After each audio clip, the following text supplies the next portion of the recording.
안녕하세요. 매일 새로운 사연을 전하는 읽어주는 사연 라디오입니다. 구독과 좋아요, 많은 공유 부탁드립니다. 오늘의 사연 시작하겠습니다. 안녕하세요. 짧은 결혼 생활을 뒤로하고 헤어짐을 선택한 30대 여성입니다. 그리고 다 끝난 마당에 무슨 미련이 남아서 이렇게 글을 쓰냐는 사람도 있겠지만 마지막으로 후련하게 내뱉고 싶어서 그러니 이해해 주셨으면 좋겠네요. 일단 저는 소위 사람들이 말하는 엘리트 코스를 밟아왔어요. 중학교 때부터 전교 1등을 놓친 적이 없었고 선생님들의 적극적인 지지와 권유에 힘입어 특목고에 진학했지요. 하지만 제가 고등학교 2학년이 되던 무렵 부모님이 하시던 사업이 점점 어려워졌고 결국 2학년 말에는 쫓겨나듯 살던 집을 떠나야만 했네요. 그리고 저는 그런 상황의 대학은 사치라고 생각했어요. 대학이 문제가 아니라 빨리 돈을 벌어야겠다 싶었죠.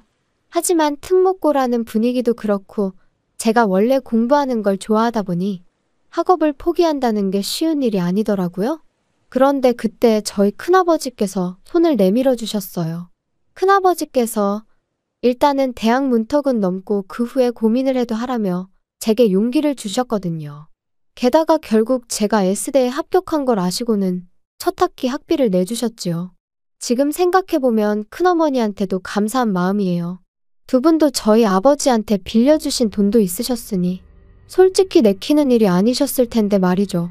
아무튼 그렇게 대학에 갔고 이후로는 장학금과 아르바이트로 학비를 충당했습니다. 돈 때문에 휴학도 몇 번이나 해야 했고요. 제가 그런 고생을 하는 동안 저희 부모님이라고 손 놓고 가만히 계셨던 것은 아니에요.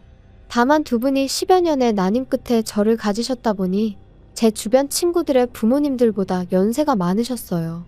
게다가 망해가는 사업을 어떻게든 살려보려고 두 분 다 백방으로 뛰어다니시며 마음고생 몸고생 하셨다 보니 건강도 많이 나빠지신 상황이었죠. 그래서 의지가 있으셨어도 하실 수 있는 일이 많이 없으셨어요. 쓰다 보니 제 신세 한탄같이 들리는데 아무튼 나름대로 힘든 세월을 보냈습니다. 그래서 저는 남들과는 조금 다른 인생의 목표를 갖게 되었죠. 연애니 결혼이니 그런 건 모르겠고 그저 두 분이 마음 편히 계실 집 하나만 장만해드리자고요. 한편 우여곡절 끝에 대학을 졸업하고 학교에 지원을 받아 저는 작은 사업을 시작할 수 있었습니다.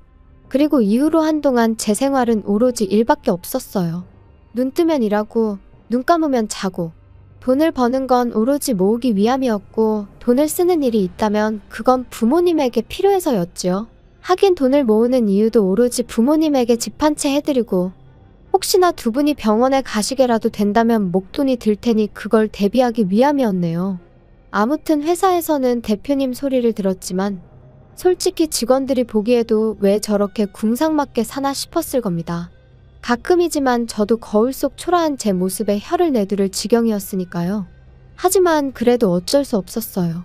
부모님 사업이 망하고 나서 월세를 전전하는 동안 이런저런 서름이 컸다 보니 집도 없는데 다른 거 구색 맞춰놓고 사는 게 무슨 의미가 있나 싶었거든요. 아무튼 그렇게 살기를 10년. 어느새 사업은 자리를 잡았고 부모님한테 아파트 한 채 사드릴 정도의 돈은 모았을 무렵 남편을 알게 되었습니다. 남편은 제 회사랑 거래하는 업체의 직원이었어요. 헤어진 마당에 어떻게 만났는지 그걸 곱씹어 뭘 하겠냐마는 거래했던 건이 결과가 잘 나와서 다 같이 회식을 한번 하게 됐는데 남편이 말하길 그때 저한테 반했다고 하더라고요. 대표라는 그런 타이틀하고는 상관없이 조용하고 소탈한 모습이 마음에 들었다나요? 아무튼 이후로 남편이 정말 적극적으로 대시를 해왔어요. 그리고 저는 그런 일은 처음 겪어봤던지라 그런 남편이 당황스럽기도 하고 부담스러웠지요. 하지만 한편으론 이런 게 사랑받는다는 건가? 내가 얼마나 좋으면 저럴까 싶은 게. 그래서 결국 2달 만에 저는 마음의 문을 열었습니다. 연애를 시작하던 당시 저는 제 나름대로 많은 것을 오픈했어요. 제 학벌이라던가 가정환경이라던가. 참고로 연애 초반부터 나름 민감할 수도 있는 이야기들을 오픈한 이유는 비록 저희가 결혼을 전제로 연애를 시작한 것은 아니었지만 남편이나 저나 나이가 있다 보니 잘 지내다 보면 결혼 이야기가 나올 수도 있겠다 싶대요. 그런데 그때 가서 실은 나는 우리 부모님한테 집도 사드리고 앞으로 생활비도 대드리고 해야 한다 하면 솔직히 어떤 남자가 좋다 하겠어요. 제가 비록 연애에는 숙맥이었지만 그래도 세상 돌아가는 걸 아예 모르지는 않았거든요. 그래서 처음부터 미리 말한 거예요. 그런데 남편의 반응은 의외로 덤덤했습니다. 제가 버는 돈인데 그걸로 뭘 어떻게 하든 자기는 뭐라 할 자격도 권리도 없다면서 말이죠. 그리고 그런 남편의 반응이 조금은 충격적이면서도 한편으론 뭐랄까 고맙더라고요. 그런데 여기까지만 들으시면 제가 되게 좋은 남자를 만났다 생각하실 수도 있는데 꼭 그런 것만은 아니었어요. 사실 남편과 저는 소위 사람들이 따지는 조건에 있어서는 차이가 제법 있었거든요. 남편은 고졸이었고 직장은 계약직이었으니까요. 그리고 만약 누군가 저에게 처음부터 이 조건을 다 알았어도 만났겠냐 하면 제 대답은 잘 모르겠다예요.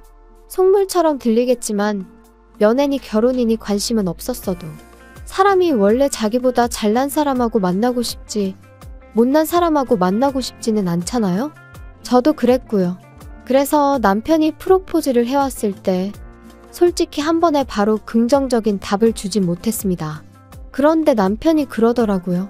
결혼하고 난 이후로도 지금처럼 친정에 생활비를 대드려도 좋고 집도 사드려도 좋고 제가 번 돈으로 뭘 어떻게 하든 자기는 간섭하지 않겠다고요. 그리고 나중에 혹시나 저희 부모님 건강이 더 나빠지시면 가까이 이사를 가도 좋다며. 그리고 그런 이야기까지 듣고 나니 비록 다른 조건들이 제 성에 차지는 않았지만 저한테만큼은 충분히 좋은 남자다 싶대요. 그래서 결국 부부의 영까지 맺기로 한 거지요. 그런데 막상 결혼식을 올리고 나니까 다른 사람도 아니고 시부모님 특히나 어머님이 그렇게 제가 친정에 하는 걸로 눈치를 주시더군요. 하루는 저에게 따로 할 말이 있다며 연락도 없이 저희 회사로 찾아오셔서는 바쁘니? 얘기 좀 할까 해서 왔다. 어머님 하실 말씀이 있으시면 미리 연락을 주시지 그러셨어요. 직원들 보는 눈도 있는데. 아니 내가 뭐 못 올 때라도 왔다니? 그리고 네가 대표라면서 직원들이 무슨 상관이야? 그런 건 아닌데 아무튼 무슨 일 때문에 오셨어요? 엊그제 진호랑 얘기를 하다 보니까 너 뭐 친정 부모님한테 매달 생활비를 드린다며? 난 처음에 내가 뭘 잘못 들었는 줄 알고 깜짝 놀랐다. 그게 진짜니? 네, 맞아요. 드리고 있어요. 아니 그런 게 어딨냐? 니네 부모님은 뭐 연금 같은 것도 안 나오니? 그런 거랑 별개로 제가 챙겨드려야 해서요. 황당하다 정말이지. 아니 너는 결혼한 여자야. 결혼한 여자. 무슨 말인지 알아듣니? 결혼한 여자라는 건 결혼을 했으면 네 가정에 충실해야지. 그거 언제까지 친정을 보고 살 거냐 이 소리야. 알아들어? 결혼 전에 진호 씨랑 다 이야기가 되었던 부분인데 어머님이 갑자기 이렇게 나오시니 좀 당황스럽네요. 저희 부모님은 제 도움이 필요하시고 저는 끝까지 책임질 거예요. 아니 공부도 잘했다면서 말귀를 못 알아듣니? 듣자 하니 한 달에 150만 원씩 드리고 있다며. 노인네 둘이 사는데 무슨 돈을 그렇게 많이 주냐? 진호 씨 돈은 한 푼도 안 들어가고 있으니까 걱정 안 하셔도 돼요. 아시는지 모르겠는데 저희 돈 관리 따로 하고 있거든요. 결혼을 했는데 왜 돈 관리를 따로 하니? 같이 해야지. 요즘 애들은 정말 이상하다니까. 진호 씨 벌이로 대출까지 상환하면 자기 쓸 돈이 없다고 하더라고요. 그래서 돈을 따로 관리하는 대신 대출도 저 혼자 갚는데. 아이고 내가 그런 것까진 모르겠고 아무튼 친정에 작작해라. 그리고 너 내 입장도 생각해봤니? 지 친정에는 150씩 주면서 우리한테는 50이라니. 내가 말 안 하려고 했는데 듣고 나서 화딱지가 나더라. 시부모는 부모도 아니냐? 그런 건 진호 씨하고 얘기해보시는 게 좋으실 것 같아요. 그리고 저도 말 안 하려고 했는데 그 50은 진호 씨 돈이 아니고 제가 드리는 건데. 아이고 그 돈으로 유세 부릴 생각이면 꿈 깨라. 그리고 이후로도 어머님은 계속해서 한마디로 친정에 작작 퍼주라며 저를 나무라셨는데 도무지 납득할 수가 없었습니다. 왜 이제 와서 저희 결혼 생활에 자꾸 관심을 가지시는 건지 부담스러울 뿐이었죠. 솔직히 결혼할 때 제 친정 상황이 그렇다 보니 시부모님한테도 도움을 받을 생각이 없었어요. 괜히 나중에 말 나올까 걱정이었거든요. 그리고 다행이라고 해야 할지 시부모님도 처음부터 도와주실 생각이 없으셨더라고요.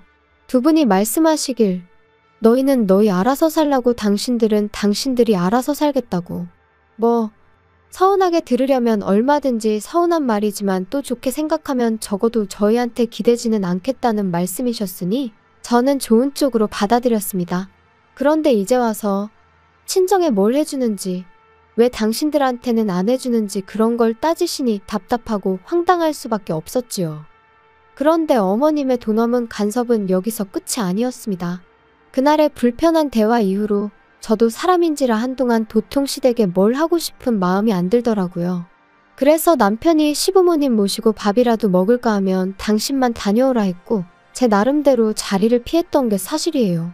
그도 그럴 것이 만나면 또 친정부모님 이야기가 나올 것 같았고 거기다 대고 제가 왜 해명 아닌 해명을 해야 하는지 상황을 가정하는 것만으로도 너무 스트레스였어요. 그리고 그렇게 한 3달 정도 지났을 무렵 저는 저대로 제 나름의 수건사업이던 친정부모님의 아파트를 장만했습니다. 구축이었고 대출도 끼어 있었지만 어차피 제 명의로 된 제 재산이었기에 여러 가지로 걱정보단 기쁨이 컸어요. 그런데 남편은 말하기로는 자기는 그저 제가 너무 멋지고 자랑스러워서 그랬다곤 하지만 아무튼 남편이 이 이야기를 시부모님한테 한 거죠. 그리고 이 이야기를 듣고 시부모님 특히나 어머님께선 어떻게 이럴 수가 있냐면서 크게 노여워하셨던 모양입니다. 남편이 저를 보자마자 자기가 미안하게 됐다며 사과부터 할 정도였으니까요. 상황을 알게 된 저는 당황스럽기도 하고 한편으론 어머님의 그 노여움이 언제 폭탄처럼 터질지 알 수가 없었으니 말 그대로 안절부절이었어요. 또 이러다 저번처럼 회사로 찾아오시면 어쩌나 그 걱정도 되었고요.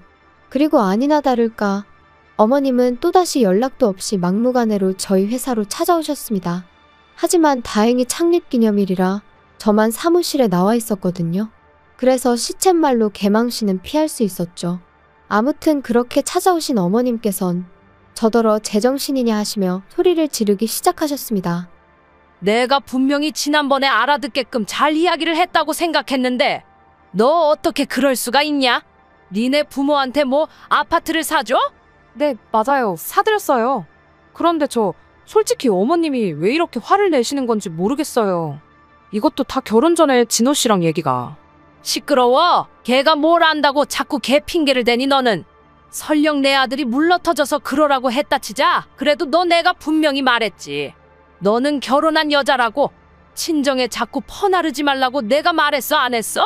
그런데도 집을 사줬다는 건 한마디로 시애미 말을 개무시했다는 거지. 어머님 정말 왜 이렇게 화를 내시는 거예요? 제가 돈 벌어서 제 부모님한테 효도한 건데 그게 그렇게 문제인가요? 제가 그렇다고 진호 씨 돈을 가져다 쓴 것도 아닌데. 결혼했으면 네 거 내 거가 어딨어? 네 돈이 걔 돈이고 걔 돈이 네 돈이지. 그리고 그렇게 큰 돈을 쓸 때는 집안 어른인 우리하고 상의도 했어야지. 아니, 저희 부모님 집 사드리는 걸 왜 제가 어머님 아버님하고 상의를 해야 하나요? 그러면 너는 앞으로도 집안 대소사를 나랑 상의를 안 하겠다는 거니? 다 네 마음대로 하겠다는 거야? 그래? 어머님 그런 뜻이 아니잖아요. 너 네 부모 사줬다는 아파트 명의는 그럼 누구 명의로 했냐? 제 명의로 했죠. 제가 샀으니까. 그럼 뭐야? 내 아들하고 사는 집도 네 명에, 네 부모 사준 집도 네 명의?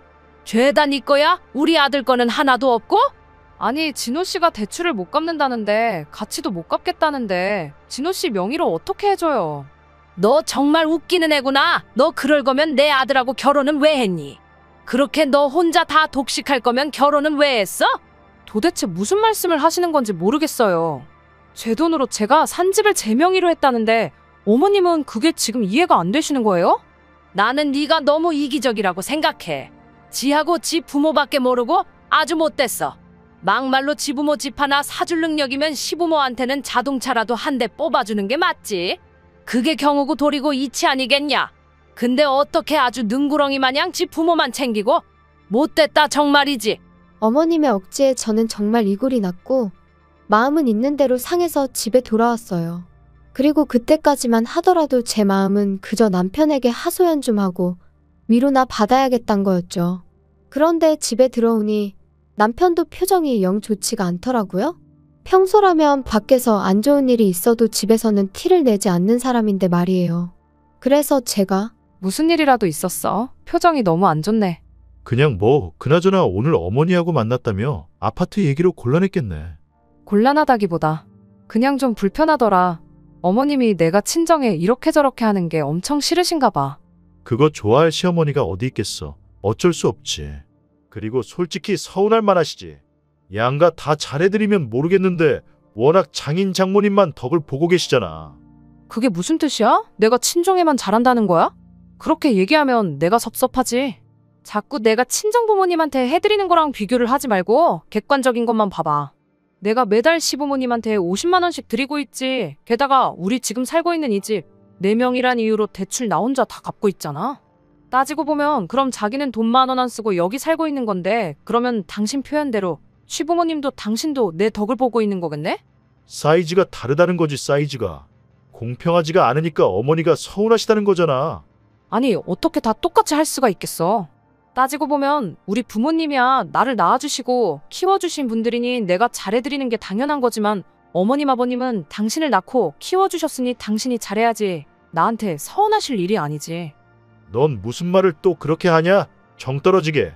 아무튼 우리 어머니가 너무 서운해하시니까 이참에 차 한 대 뽑아드려. 너도 알지? 우리 부모님 차 10년도 더 된 거. 저기요, 그건 저도 마찬가지거든요. 그리고 차를 뽑아드리고 싶으면 자기가 뽑아드리던가 왜 나한테 그래? 왜 이렇게 말이 안 통하냐? 너가 장인 장모님만 챙겨서 우리 부모님이 화가 나신 거니까 너가 우리 부모님한테도 신경 쓰는 태도를 보여야 된다니까. 내가 문제가 아니고 네가 문제라고.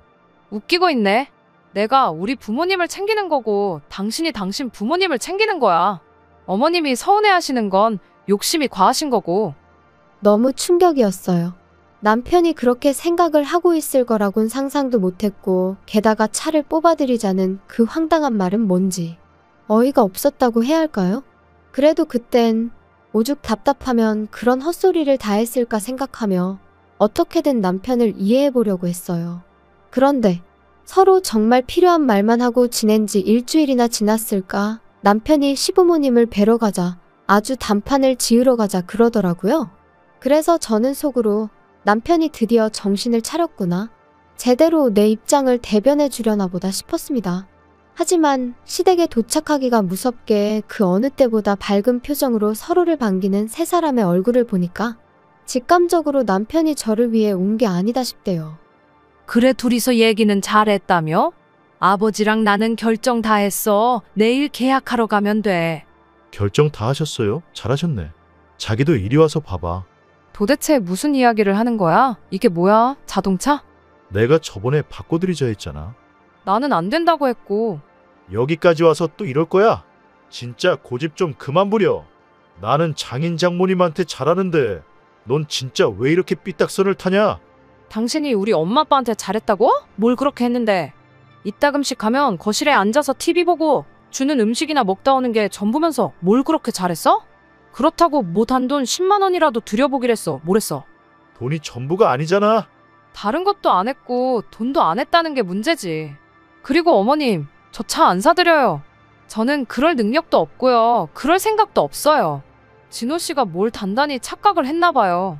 그럼 여긴 뭐 하러 왔냐? 사람 염장 지르러 온 거야 뭐야? 그리고 너 그렇게 네 친정만 싸고 돌 거면 뭐 하러 내 아들하고 사냐? 그냥 가서 네 부모나 끌어안고 살지? 너 진짜 나 같은 남자가 흔한 줄 알아? 내가 너 장인 장모님한테 생활비를 못 드리게 했어 어쨌어? 근데 그런 건 다 네 하고 싶은 대로 하고 장인 장모님한테 하는 만큼 우리 부모님한테도 해드리자니까 그건 싫다는 거 너무 이기적인 거 아니야? 뭐든지 정도가 있는 거지. 그리고 당신 말대로면 내가 내 친정을 내 돈으로 도와준다는데 그러려면 시댁에도 내 돈을 써야 된다는 거잖아. 내가 왜 그래야 되는데? 너 저번에 내가 말한 거 못 알아들어 처먹었냐? 너는 결혼한 여자라고? 네 재산이 우리 아들 재산이라고. 그러니까 우리 아들 허락이 필요하지. 내 허락도 필요하고. 제정신이세요? 그럴 거면 제가 차라리 어머님 아들하고 안 살면 되겠네요. 안 살면 허락이고 나발이고 필요 없잖아요? 안 산다는 게 무슨 소리야? 그럼 뭐 이혼이라도 한다고? 이혼은 무슨 이혼이에요. 애시당초 남남인데. 그건 또 무슨 소리야? 니들이 왜 남남이야? 당신이 말해봐. 왜 우리가 남남인지. 아니 그게 지금 이 여자 앞으로 대출이 얼마나 많은지 아세요? 근데 혼인신고라도 했다가 얘가 대출을 못 갚는다고 하면 그거 다 나한테 넘어올까 봐. 야, 이 멍청아. 그러면 제 앞으로 된 아파트 팔아서 갚으면 되는 거지. 그게 무서워서 혼인신고를 여태껏 안 했다는 게 말이 되냐? 남은 대화는 두 분이서 알아서 하시고요. 상관없는 남인 저는 이만 가볼게요. 그리고 당신 짐은 내가 현관밖에 꺼내놓을 테니 알아서 챙겨가. 그리고 이후의 일은 아주 어이가 없었습니다. 제가 집에 들어오고 얼마 안 돼서 남편이 들어오려고 했는데 이미 제가 현관 비밀번호를 바꿔버려서 들어오질 못했거든요. 그러니까 문 앞에서 자기가 잘못했다면서 얼굴 보고 얘기 좀 하자 어쩌자. 하지만 그러던지 말던지 저도 안 열어주고 버텼죠. 막말로 시끄럽게 굴어서 앞집에서 신고라도 하면 그럼 경찰이 와줄 테니 오히려 땡큐겠다는 생각이 들기도 했으니까요. 그런데 그럴 깜냥도 없던 남자였어요. 몇 번 두드리고 사정하다 안 되니까 너무한다면서 문자 하나 남겨놓고 자리를 떠났거든요. 그리고 그런 모습을 보니 그나마 좀 남아있던 오만정이 싹 사라지는 기분이 돼요. 아무튼 그래도 한두 달 가까이 남편은 전화와 문자로 저에게 용서를 구하긴 했지만 결론은 헤어졌습니다. 애시당초 저랑 제 부모님을 있는 그대로 인정하고 받아준다는 점에서 남편과의 결혼을 결심했던 건데 그 전제가 틀어진 이상 남편과 살 이유가 없었으니까요. 그리고 지금은 뭐 하나 아쉬운 거 없이 잘 지내고 있어요. 남편과의 일과는 별개로 제 사업은 여전히 잘 되어가고 있고 꺼릴 것 없이 친정부모님을 챙겨드릴 수 있어서 좋네요. 뭐 누군가는 저더러 그래도 언제까지 부모 뒤치다꺼리만 할 거냐. 네 인생을 살아야지 하는데 누가 그렇게 산다고 하던가요? 저는 그저 제 나름의 도리를 했을 뿐이고 이제 집도 해드렸으니 새로운 목표를 세워서 제 행복을 위해 다시 한번 열심히 달릴 겁니다. 긴 이야기 들어주셔서 감사합니다. 오늘의 사연은 여기까지입니다. 구독과 좋아요, 알람 설정해주시면 앞으로 더 좋은 사연으로 찾아오겠습니다. 감사합니다. 감사합니다. 감사합니다. 안녕하세요. 매일 새로운 사연을 전하는 읽어주는 사연 라디오입니다. 구독과 좋아요, 많은 공유 부탁드립니다. 오늘의 사연 시작하겠습니다. 안녕하세요. 올 가을에 결혼식을 올리려던 예신입니다. 하지만 제가 과거형으로 쓰는 이유는 이미 눈치채셨겠지만 파혼했어요. 파혼이라는 거 들어보기나 했었지 제 이야기가 될 줄은 꿈에도 생각지 못했는데 아무튼 사람 일이라는 게 참 마음처럼 되는 게 아니네요. 일단은 얘랑이라고 부르기는 싫고 그렇다고 이름을 부를 수는 없으니 편의상 남자친구라고 칭하겠습니다. 남자친구하고는 지금은 이직한 직장 상사의 소개로 만났어요. 사실 상사가 주선하는 소개팅이 좋아서 나가는 직원이 몇이나 될까요? 저도 마찬가지였습니다. 회식 자리에서 제가 무슨 말을 한 것도 아닌데 뜬금없이 저더러 제가 참 외로워 보인다며 자기 사촌동생이랑 닮아서 마음이 쓰인다나 어쩐다나. 솔직히 곱게 술이나 마시고 들어가시지 왜 나한테 저러시나. 쓸데없는 상사의 오지랖이 부담스럽고 짜증이 났던 게 사실이에요. 하지만 술자리에서 해대는 헛소리니 술 깨면 본인이 뭔 말을 했는지 기억도 못할 거다 싶었고 그래서 그냥 별말 않고 지나가려 했거든요. 그런데 이튿날 지난밤에 술은 분명히 다 깼을 텐데도 굳이 지나가는 저를 붙잡고는 자기가 소개팅을 해주겠다나요? 그리고는 제가 제대로 거절을 하기도 전에 사양 말고 만나보라 하는데 매일같이 마주쳐야 하는 상황이었으니 그렇게까지 말하는 상사의 면전에 대고 불편해서 싫습니다 하기가 쉬운 일은 아니었지요. 그리고 또 한편으론 내가 그 정도로 어디가 안 돼 보였나 싶은 게 그래서 그래 좋은 게 좋은 거다 생각하고 한번 만나나 보자 뭐 그렇게 나가게 된 자리였습니다. 남자친구는 얼굴이 동글동글하고 피부가 하얀 고생이라곤 하나도 안 해본 듯한 소위 샌님 같은 얼굴을 하고 있었어요. 반면에 저는 일단 저부터가 운동도 좋아하고 소위 여름엔 바다로 겨울엔 산으로 떠나는 사람이었다 보니 본능적으로 이 남자랑 나랑은 안 맞겠구나 그런 느낌이 딱 오더라고요. 그런데 남자친구는 그런 제 마음을 전혀 눈치채지 못했던 건지 계속해서 자기 얘기만 해나가기 바빴습니다. 한마디로 자기 PR이 따로 없었죠. 대학교 졸업하고 중소기업을 잠깐 다니다가 회사 사정으로 하루아침에 백수가 되었고 이후로 이런 일은 두 번 다시 겪고 싶지 않아서 3년의 공부 끝에 9급 공무원이 되었다나요? 그리고 그때 저는 이미 남편에 대한 호기심이 바닥난 상황이었기에 아, 네, 그러셨군요를 적당히 섞어가며 대화에 임할 뿐이었네요.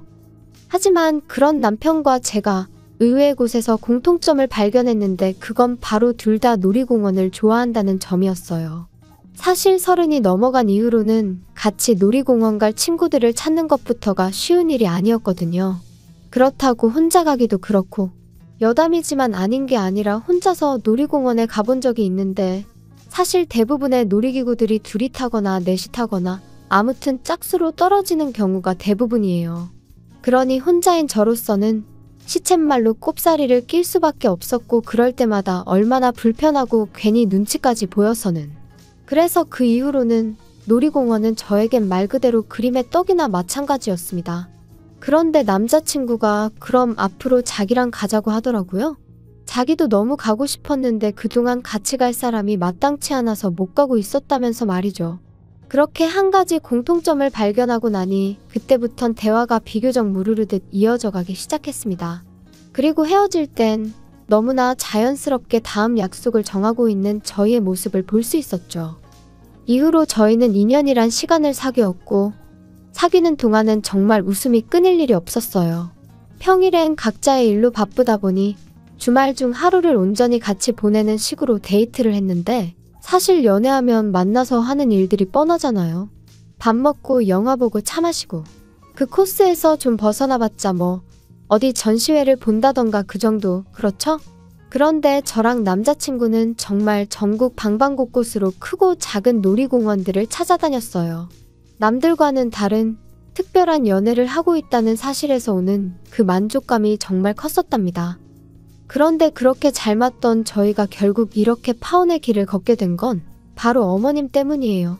물론 누군가는 시어머니 될 사람만 문제였겠냐, 네 남자친구도 문제였을 거라고 말할 테고 저도 그 말을 딱히 부정할 생각은 없지만요. 말 그대로 어머님의 말도 안 되는 억지를 남자친구가 중간에서 제대로 컷만 해줬어도 제가 파혼까지 생각지는 않았을 테니까요. 하지만 피는 물보다 진하다더니, 아니 그 부모의 그 자식이라더니 결국 남자친구도 어머님하고 별반 다를 게 없었던 거죠. 남자친구에게 프로포즈를 받고 제가 그러자 하면서 본격적으로 결혼 이야기가 오가기 시작했어요. 그리고 연애하는 동안에는 민감한 주제 같아서 묻기가 어려웠지만 결혼 이야기를 하려면 더는 피하는 게 능사는 아니겠다 싶어서 제가 먼저 제 재정 상황을 오픈했습니다. 오빠, 우리 이제 돈 이야기를 좀 해야 될 것 같은데, 그치? 일단 내 얘기 먼저 할게. 나는 직장 생활하면서 모아둔 돈은 8천 정도 있고 연봉은 작년에 연봉 협상에서 5천 조금 넘어. 그리고 부모님께서 아마 얼마 정도는 도와주실 것 같긴 한데 그게 얼마나 될지는 모르겠네. 오빠는 어때? 보라가 생각보다 돈을 많이 모아놨구나. 근데 연봉이 5천이면 너가 지금 직장 생활 8년 차라며. 네 업계 내에서 좀 적은 거 아닌가? 작년에 연봉 협상할 때 잘 좀 하지 그랬어? 글쎄, 난 내가 적게 받는다고 생각해 본 적은 없는데. 하긴 돈이야 많으면 많을수록 좋은 거니까. 근데 오빠, 딴소리 하지 말고 오빠 얘기 좀 해봐. 어때? 오빤 좀 모아놓은 거 있어? 하지만 결정적인 타이밍에 남자친구는 전화가 걸려왔다는 둥, 화장실 좀 다녀오겠다는 둥 말 같지도 않은 핑계를 대기 일쑤였고 그렇게 어물쩍 얼렁뚱땅 무려 2주라는 시간이 흘러갔어요. 그래서 더는 안 되겠다 싶어서 제가 한 번은 좀 짜증을 냈습니다. 결혼을 하자고 한 건 오빠인데 왜 이렇게 딴소리만 하느냐고. 좀 진지할 수 없겠냐고요. 그리고 그제서야 남자친구가 씁쓸한 얼굴로 꺼내는 말이, 너도 알다시피 내가 공무원 된 지 몇 년 안 됐잖아. 그리고 공무원 하기 전에는 공부한답시고 어머니 돈을 가져다 썼었고. 그래서 내가 공무원 되고 나서는 어머니한테 돈을 좀 챙겨드렸어. 그러다 보니까 돈을 많이 못 모은 게 사실이고 미안해. 너 볼 낯이 없어서 내가 말을 못했어. 그런 사정이 있었으면 처음부터 솔직하게 말하지 그랬어. 근데 그럼 그래서 얼마나 있다는 건데? 난 오빠가 결혼하자고 해서 어느 정도 준비가 되어 있는 줄 알았거든. 나 2천만 원 있어. 그리고 지금 사는 집 보증금 1,000만 원 있고. 어머니가 얼마나 보태주실 수 있으실지는 모르겠다. 전에 지나가는 말로 도와주실 거라고 하시긴 하셨는데 제대로 얘기는 안 해봤거든. 그럼 일단 어머님하고 얘기를 좀 해봐. 나도 우리 부모님하고 얘기를 해볼 테니까. 그리고 며칠 뒤 남자친구와 카페에서 만났는데 남자친구 표정이 썩 좋지가 않았어요. 그리고 직감적으로 결혼에 있어서 어머님하고 뭔가 얘기가 잘 안 풀렸구나 싶었죠. 하지만 먼저 아는 체를 하기도 그렇고 그래서 남자친구가 먼저 말문을 열기까지 커피만 홀짝이며 기다리고 있었습니다. 그리고 그렇게 기다린 지 얼마나 흘렀을까. 남자친구가 대뜸 미안하다 하더니 아무래도 어머님한테 도움을 받기는 어려울 것 같다고 하더라고요. 어머님이 남자친구가 저랑 결혼하는 대로 당신은 귀농을 하시겠다며 고향으로 내려가시겠다 하셨다는 겁니다. 참고로 어머님 고향은 배를 타고 들어가야 하는 섬이고 그렇다고 거기에 친정 식구들이 남아 계신 것도 아니었는데 말이죠. 하지만 그런 어머님의 선택에 있어서 가타부타 논하기 전에 아무리 그래도 그렇지 하나뿐인 아들이 장가를 간다는데 그걸 나 몰라라 하신다는 게 솔직히 저로서는 납득하기도 어렵고 황당하기까지 하더라고요. 그리고 저는 그만 저도 모르게 한숨을 내쉬고 말았어요. 그리고는 곤란하게 되었네 한마디를 내뱉었는데 남자친구가 갑자기 제 앞에서 눈물을 흘리기 시작했습니다. 자기가 정말 미안하다면서 이럴 줄 알았으면 그렇게 프로포즈를 하고 그러는 게 아니었는데 자기가 경솔했네 어쩌네 그러더라고요. 그리고 그렇게 우는 남자친구를 보고 있으니 괜히 내가 스트레스를 준 건 아닌지 제가 다 미안해지더라니까요. 남자친구한테는 오빠 잘못이 아니다 괜찮다 했지만 집에 돌아온 제 속도 말이 아니었어요. 얼마나 대단한 집의 딸로 자란 건 아니었어도 나름대로 남부럽지 않게 자랐거든요. 그리고 저도 나이가 나이였던 만큼 나름대로 보고 들은 게 있었죠. 아무리 세상이 달라져서 남자가 집을 해오는 일은 흔치 않다 했지만 그래도 다들 나름대로 받을 건 받고 가던데 허심탄회하게 털어놓자면 정말 여러 가지로 마음이 복잡했어요. 제 자신이 속물인가 싶으면서도 한편으론 나도 사람이고 여잔데 바랄 수도 있는 거지 합리화도 해봤다가 하지만 어떤 식으로 생각해도 스스로 답을 내릴 수가 없었기에 결국 저는 친정부모님께 모든 상황을 있는 그대로 이실직고하였습니다. 남자친구는 홀어머니이신데 결혼을 하게 되더라도 아무런 지원도 받을 수 없는 상황인 것 같다고 말이에요. 그리고 아니나 다를까 저희 부모님은 눈앞이 깜깜하다 하시며 조심스레 이쯤에서 헤어지는 게 어떻겠냐. 남의 집 기둥은 뽑아오는 게 아니다 그러시대요? 솔직히 부모님 말씀이 어디 하나 틀리지 않았다는 건 저도 잘 알고 있었어요. 저를 걱정하고 생각해서 해주시는 말씀인 것도 알고 있었고요. 하지만 한편으로는 그래도 저희 부모님은 다른 사람들과는 달랐으면 했었나 봅니다. 괜찮다고 우리가 다 책임져 줄 테니 걱정 마라 뭐 그런 걸 기대했던 건지도 모르겠네요. 그리고 그 마음이 너무한다는 볼멘소리로 튀어나갔던 거죠. 돈이 전부냐? 사람의 내면을 봐주셔야 하는 거 아니냐? 아직 오빠를 한번 제대로 만나보신 적도 없지 않으시냐? 지금 생각해보면 뭐 한다고 그렇게 부모님 가슴에 상처를 냈는지. 그리고 결국 자식이기는 부모 없다고 저희 부모님께서는 그럼 일단 오빠를 한번 만나보겠다 하셨어요. 제 말대로 사람 됨됨이를 직접 보고 판단하시겠다고요. 그래서 바로 그 주 주말 자리가 만들어졌습니다. 남자친구는 저와 처음 만나던 날보다 몇 배는 더 긴장이 된다며 청심환까지 챙겨 먹고 저희 집에 왔어요. 나름대로 저희 어머니한테 드릴 꽃바구니에 아버지께 드릴 홍삼 세트도 사서 말이에요. 그리고 그런 남자친구의 모습에 저는 나름대로 좀 안도를 했지요. 웃는 얼굴에 침 못 뱉는다고 저렇게까지 해왔는데 좋게 봐주시겠지 그런 기대가 있었달까요? 그리고 아니나 다를까 친정어머니는 안 보고 싶다 불편하다 하셨지만 막상 점심상은 말 그대로 상다리가 부러질 만큼 한상 가득 차려주셨고 남자친구는 이 정도의 환대는 기대도 안 했었다며 입이 귀에 걸렸더라고요. 아무튼 전반적으로 식사가 끝날 때까진 분위기가 화기애애하니 무척이나 좋았습니다. 그런데 이제 후식을 먹으면서 본격적인 대화가 오가기 시작했고 저희 아버지께선 돌려 말하지 않겠다 하시더니 그래서 정확히 결혼을 어떻게 할 거냐 물으셨어요. 프로포즈를 할 때는 나름대로 계획이 있었을 거 아니냐 하시면서 한번 들어보자고요. 그리고 남자친구가 한 대답은 저조차 감싸주기 어려울 만큼 황당하기 짝이 없었습니다. 일단 결혼을 하고 오피스텔을 구해서 살려고 했습니다. 요즘 오피스텔은 풀옵션이라서 따로 가전제품 같은 건 안 사도 되니까 필요한 가구들만 간단히 사서 살다가 적당한 집을 구하면 그때 제대로 시작하려고 했습니다. 그게 단가? 그게 자네가 생각하는 앞으로의 계획이었나? 나머지는 차차 보라랑 상의해가며 정하려고 했습니다. 답답하네 그려 답답해. 그러면 어머님은 자네의 이런 생각을 아시나? 알고 계십니다. 뭐라고 안 하시던가? 별 말씀 없으셨습니다. 어머니는 어머니대로 요즘 귀농 문제로 많이 바쁘셔서요. 이후로 몇 마디의 대화가 더 오고 갔지만 이미 분위기는 가라앉을 대로 가라앉은 상황이었고 남자친구도 뭔가 잘못되었다고 느꼈는지 일단은 돌아가 보겠다며 자리에서 일어나더라고요. 그리고 저희 부모님 두 분 다 말이라도 더 있다가지 그러냐 그런 말조차 안 하셨어요. 그렇게 남자친구를 배웅하고 돌아오자 부모님께서 이 결혼은 안 되겠다 하셨습니다. 아무리 사람이 좋아도 너도 보지 않았냐며? 저렇게 생각도 없고 계획도 두리뭉실한 사람한테 저를 어떻게 보내냐고 절대로 안 된다 그러시더라고요. 그리고 저도 그런 부모님한테 더는 대들 수도 없었어요. 제가 보기에도 한심하기 짝이 없었으니 말이지요.